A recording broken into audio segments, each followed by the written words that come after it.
오늘 우리가 함께 묵상할 말씀은 신명기 31장 14절에서 18절까지의 말씀입니다. 신명기 31장 14절에서 18절까지의 말씀입니다. 주님께서 모세에게 말씀하셨다. 이제 내가 죽을 날이 가까이 왔으니 여호수아를 불러 함께 회막으로 나아오너라. 내가 그에게 명을 내리겠다. 그래서 모세와 여호수아가 회막으로 나아갔다. 그때 주님께서 구름기둥 가운데서 장막에 나타나시고 구름기둥은 장막 어귀 위에 머물러 있었다. 주님께서 모세에게 말씀하셨다. 너는 내 조상과 함께 잠들 것이다. 그러나 이 백성은 들어가서 살게 될 그 땅의 이방신들과 더불어 음란한 짓을 할 것이다. 그들은 나를 버리고 나와 세운 그 언약을 깨뜨릴 것이다. 그날에 내가 그들에게 격렬하게 진노하여 그들을 버리고 내 얼굴을 그들에게서 숨길 것이다. 그래서 그들은 온갖 재앙과 고통이 덮치는 날 이렇게 말할 것이다. 우리 하나님이 우리 가운데 계시지 않기 때문에 이런 재앙이 덮치고 있다 하고 탄식할 것이다. 그들이 돌아서서 다른 신을 섬기는 온갖 악한 짓을 할 것이니 그날에 내가 틀림없이 내 얼굴을 그들에게서 숨기겠다. 아멘. 이집트에서 약속의 땅 가나안 바로 앞까지 40년간 이스라엘을 이끌어온 모세가 이제 그의 생명을 다해가고 있습니다. 하나님께서는 모세에게 죽을 날이 가까이 왔으니 다음 리더십인 여호수아와 함께 회막으로 나오라고 말씀하십니다.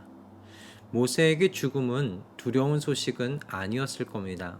다만 하나님께서 약속하신 가나안 땅을 밟아보지 못하는 것에 대한 아쉬움이 컸으리라 생각됩니다. 그것을 제외하면 이제 하나님을 얼굴과 얼굴로 마주할 수 있음과 무거운 리더의 짐을 내려놓을 수 있음의 기대감과 홀가분함이 그의 마음 대부분을 차지하지 않았을까 싶습니다.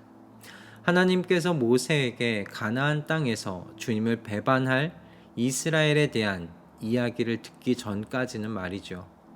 하나님께서 모세를 불러서 이스라엘 백성이 머지않아서 나와 맺은 언약을 깨뜨리고 가나안 땅의 우상을 음란히 섬기며 나로부터 등 돌리게 될 것이라는 말씀을 모세는 듣습니다.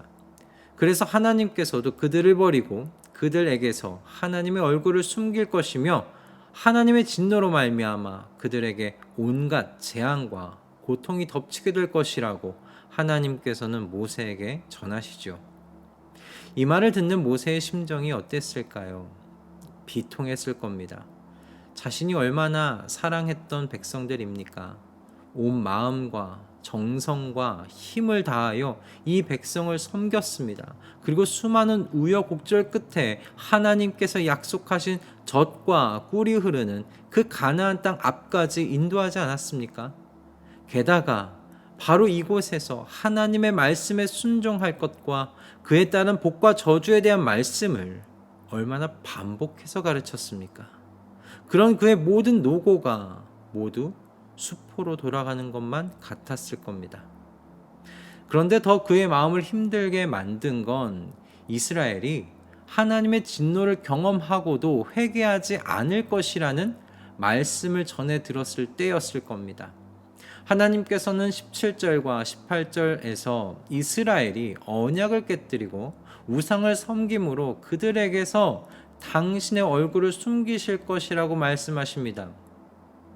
그래서 그들에게 온갖 재앙과 고통이 덮치게 될 것이라고 말씀하시는데 그 이후에 이어지는 이스라엘의 반응이 모세의 마음을 아프게 만들었을 거예요. 이스라엘은 하나님께서 자신들의 가운데 계시지 않기 때문에 이 모든 재앙이 덮친 것이라고 말하면서도 하나님께 회개하며 돌아오지를 않습니다. 오히려 더욱 우상 숭배의 자리로 나아가 하나님의 진노를 키우는 길을 선택하게 될 것이라는 비참한 말씀을 전해 듣습니다. 얼마나 모세의 마음이 무너졌겠습니까? 우리는 오늘 이 말씀을 통해 마음이 무너졌을 그 모세를 묵상할 수도 있겠지만 하나님을 향한 성도의 이 순종이라는 것이 환경에 따라 나타나는 문제만은 아니라는 사실을 우리는 묵상해 볼 수 있습니다. 이스라엘은 가나안 땅에 들어가 정착하는 그 모든 과정에서요, 하나님의 절대적인 축복을 받았습니다. 그들은 자신들이 경작하지 않은 논과 밭을 얻었고, 자신들이 파지 않은 우물을 얻었으며, 자신들이 세우지 않은 집과 성을 얻을 수 있었습니다. 또한 하나님의 이른 비와 늦은 비로 광야의 때와는 비교조차 되지 않을 정도로 풍족한 생활을 누릴 수 있었습니다. 하지만 이 부요함이 하나님을 사랑하며 그분의 모든 말씀에 순종하는 삶의 자리로 그들을 인도해내지는 못했습니다. 그렇다면 고난과 고통은 어떨까요? 사람이 그 인생 중에 가난해져 봐야 하나님을 찾고 하나님을 사랑할 수 있다는 그런 말도 있지 않습니까? 그런 환경이 하나님을 향한 순종의 마음을 갖게 하는 것, 그런 이야기 우리 듣지 않습니까? 그러나 오늘 18절은 또한 그런 것이 아니라는 것을 우리에게 이야기해 줍니다. 이스라엘은 그들 가운데 내린 온갖 재앙과 고통 속에서도 하나님께 돌아오지 않습니다. 오히려 더 완악하게 하나님으로부터 멀리 떠나 다른 신을 열심히 추구했던 이스라엘, 그 이스라엘의 미래를 이야기해 주고 있습니다. 이와 같은 모습을 보여주는 이스라엘을 묵상해 볼 때 부요와 가난과 고통이 사람으로 하여금 하나님을 더 의지하고 사랑하며 그분께 두 손 들고 나아가게 만드는 건 아니라는 사실을 우리는 생각해 볼 수 있습니다. 순종의 불씨가 우리에게서 나지 않는다는 사실을 이 말씀이 우리에게 이야기해 주고 있는 것이죠.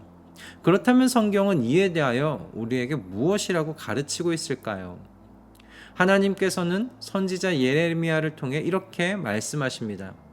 그러나 그 시절이 지난 뒤에 내가 이스라엘 가문과 언약을 세울 것이니 나는 나의 율법을 그들의 가슴 속에 넣어주며 그들의 마음판에 새겨 기록하여 나는 그들의 하나님이 되고 그들은 나의 백성이 될 것이다. 나 주의 말이다. 선지자 에스겔을 통해서는 하나님께서 이렇게 말씀하셨습니다. 너희에게 새로운 마음을 주고 너희 속에 새로운 영을 넣어주며 너희의 몸에서 돌같이 굳은 마음을 없애고 살갗처럼 부드러운 마음을 주며 너희 속에 내 영을 두어서 너희가 나의 모든 율례대로 행동하게 하겠다. 그러면 너희가 내 모든 규례를 지키고 실천할 것이다. 하나님께서 하나님을 사랑하여 하나님께로 돌아와 하나님의 모든 말씀을 순종하게 하시기 위해 새 영을 주시며 새 마음을 주시겠다고 말씀하십니다. 이제는 하나님의 영을 영영히 하나님의 백성 안에 두셔서 하나님을 사랑하며 하나님의 법과 율례대로 행동하며 살게 하시겠다는 겁니다. 그래서 신약에서 사도 바울은 이렇게 하나님께 감사를 드려요. 그리스도의 개선 행렬에 언제나 우리를 참가시키시고 그리스도를 아는 지식의 향기를 어디에서나 우리를 통하여 풍기게 하신 하나님께 감사를 드립니다. 우리는 구원을 얻는 사람들 가운데서나 멸망을 당하는 사람들 가운데서나 하나님께 바치는 그리스도의 향기입니다. 아멘. 바울이 무엇에 감사하고 있습니까? 그리스도의 영원한 승리에 우리를 참여케 해주심에 감사하며 그리스도에 속하여 살고 있다는 그 향기를 풍기며 살게 해주시는 하나님께 감사를 드리고 있습니다. 하나님을 사랑하며 그 모든 말씀에 순종하며 사는 것은 그래서 환경의 문제가 아니라는 겁니다. 부요와 평안 가운데 있다고 해서 가난과 고통 가운데 있다고 해서 하나님을 사랑하고 그 말씀에 순종하며 살게 되는 건 아니라는 말씀입니다. 물론 그런 환경들이 하나님께 감사하고 사랑하며 순종하고 그렇게 살 수 있도록 도움을 줄 수는 있겠지만 절대적일 수는 없습니다. 하나님께서 하나님의 영을 보내주지 않으시면 여러분 사람은 하나님의 말씀에 순종하며 살 수 없습니다. 오히려 하나님의 인생의 채찍 아래 반항하며 고집을 부리는 것이 사람입니다. 환경이 사람의 마음을 부드러운 마음으로 만들어주지 못합니다. 그러므로 모든 순종의 자리에서 성도가 고백해야 하는 건 하나님께서 다 하셨습니다 라는 고백이 아닐까 생각합니다. 하나님의 영을 보내셔서 부드러운 마음을 갖게 하시고 순종하며 살게 하신 분이 하나님이십니다. 그리고 그 순종의 삶의 복을 약속하시니 여러분 얼마나 그 큰 은혜입니까? 왜 하나님께서 누군가에게는 하나님의 영을 보내셔서 순종의 삶을 살게 하시는지 그 이유는 신비의 영역입니다. 우리는 베데스다 연못에서 왜 예수님께서 38년 된 병자 한 명만 치유하셨는지 그 이유를 모르듯이 이에 대한 이유 또한 우리는 알 수 없습니다. 이건 신비의 영역입니다. 주님의 주권에 속한 것이죠. 그저 우리의 순종이 우리의 자랑이 될 수 없다는 것을 알고 우리가 모든 순간 감사해야 한다는 것뿐만 우리가 분명히 알 수 있습니다. 나의 순종이 여러분 하나님 앞에 나의 자랑이 될 수 없음을 기억하실 수 있기를 소원합니다. 순종의 자리에서조차 여러분 순종할 수 있게 하여 주신 주님의 우리가 감사하는 하나님의 겸손한 백성으로 자라나아가는 우리 모두가 되실 수 있기를 주님의 이름으로 축복합니다. 여러분이 매일매일 감사 기도를 쓰고 계시다면 그렇게 쓸 수 있음에 감사를 찾을 수 있음에 여러분 또한 감사하십시오. 그런 부드러운 영을 주심에 부드러운 마음을 주심에 하나님께 감사를 드리면서 우리 주님을 향한 감사로 가득 채워진 이 한 날 보내실 수 있기를 주님의 이름으로 축복합니다. 기도하겠습니다. 주님, 오늘 우리가 넘어질 수 있는 지점을 깨닫게 해주심에 감사합니다.